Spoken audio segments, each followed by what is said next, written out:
Olá, meus queridos, tudo bem com vocês? Com a tia Helena tá tudo bem, graças a Deus. Vamos dar início a mais uma aula de geografia. O que iremos abordar na aula de hoje?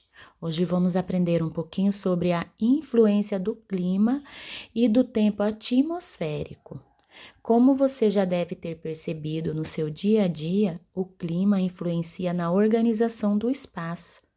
A ação do clima na vida das pessoas pode ser observada na habitação, no vestuário, na alimentação e até mesmo nas atividades realizadas em cada região. O que a gente entende com isso?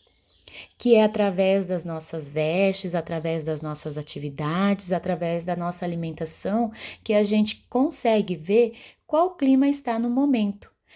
Como, por exemplo, se estamos agasalhados, vestidos de roupas de frio, roupas quentes, automaticamente a gente entende-se que o clima está o quê? Está frio, certo? Se estamos tomando caldos quentes, sopa, chocolate quente, porque o clima está como? O clima está frio, porque estamos nos alimentando de coisas que vão manter o nosso corpo aquecido, certo? Por exemplo, regiões muito secas não costumam ser boas para se praticar a agricultura, enquanto regiões muito chuvosas possibilitam alguns plantios, mas não outros. Então, tem regiões que é muito chuvosa e que vai nascer alguma coisa, mas tem tem alimentos que não nascem ali. Porque tem alimentos, tem plantações que não gostam de água em excesso. Já tem plantações que gostam.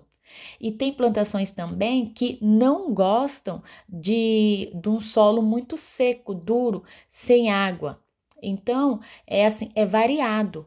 Na verdade, a grande maioria das plantações, elas vão nascer, elas vão ter sucesso em solos balanceados, nem com muita e nem com pouca água, tá? Assim, tanto o excesso quanto a falta de chuvas dificultam o plantio dos mais variados produtos no campo.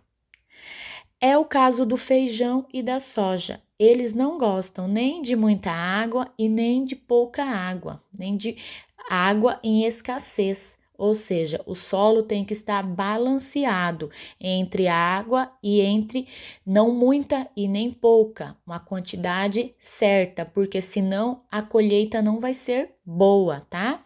No fim da colheita, se é que vai haver uma colheita, se o solo não estiver balanceado, no fim dela vai ser uma colheita com prejuízo, certo?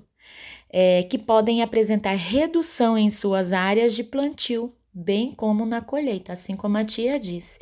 Se não for um solo balanceado com água e escassez certa, a colheita não vai atingir a expectativa desejada.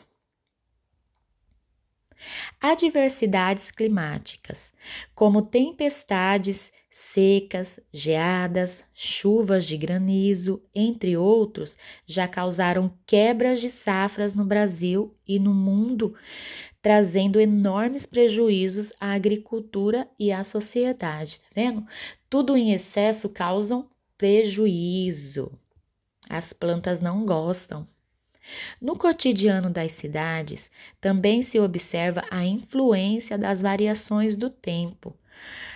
Chuvas em excesso pode provocar enchentes, desmoronamentos e desorganização no trânsito, por exemplo. Já os longos períodos de estiagem contribuem para a população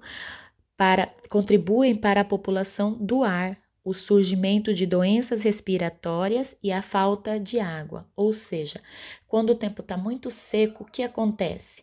Quando fica um tempo assim muito extenso sem chuva, que nem acontece aqui em Cuiabá.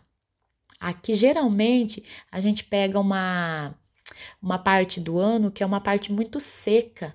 que demora para vir a chuva, aí esse tempo vai ficando muito poluído, muito pesado e vai ocasionando as doenças respiratórias, vai ocasionando a falta de ar, a bronquite, a asma, tudo isso vai atacando. Por quê? Porque o tempo está muito seco, certo? Pessoas usam barcos para socorrer os atingidos por enchentes.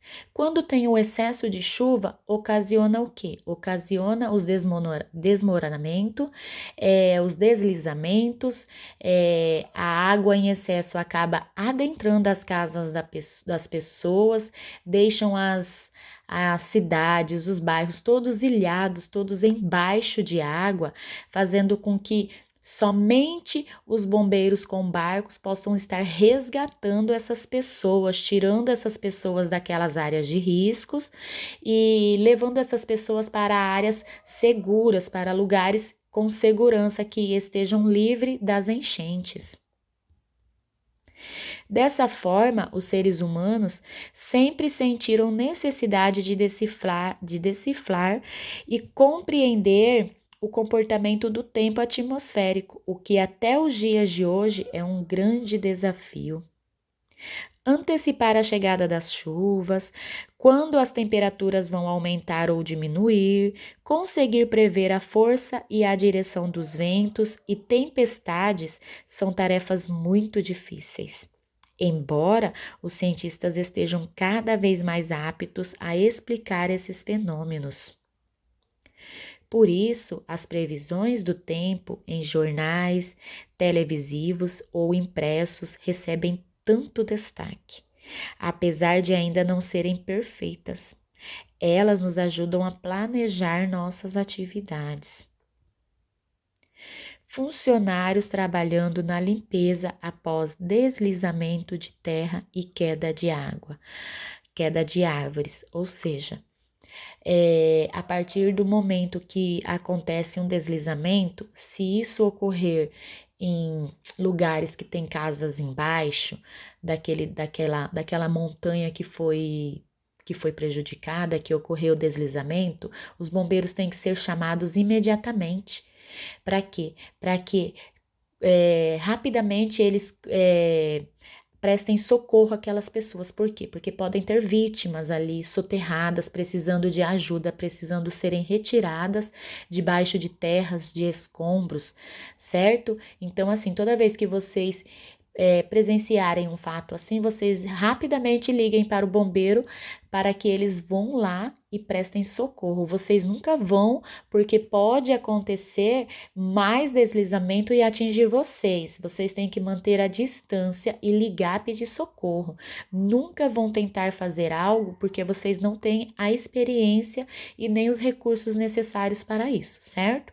Então, geralmente acontecem em lugares com grandes morros. Geralmente a gente vê isso muito lá no Rio de Janeiro, que tem muito morro e as pessoas vão construindo as casas ali embaixo e vão subindo aquele morro. Aí, infelizmente, acontece essas coisas, esses deslizamentos e acontecem essas tragédias, tá? Bom, essa foi a nossa aula de hoje. Vamos encerrando por aqui. Qualquer dúvida, é só mandar mensagem para a tia que a gente vai esclarecendo todas as dúvidas, tá bom? Beijos da tia Helena e até o próximo vídeo.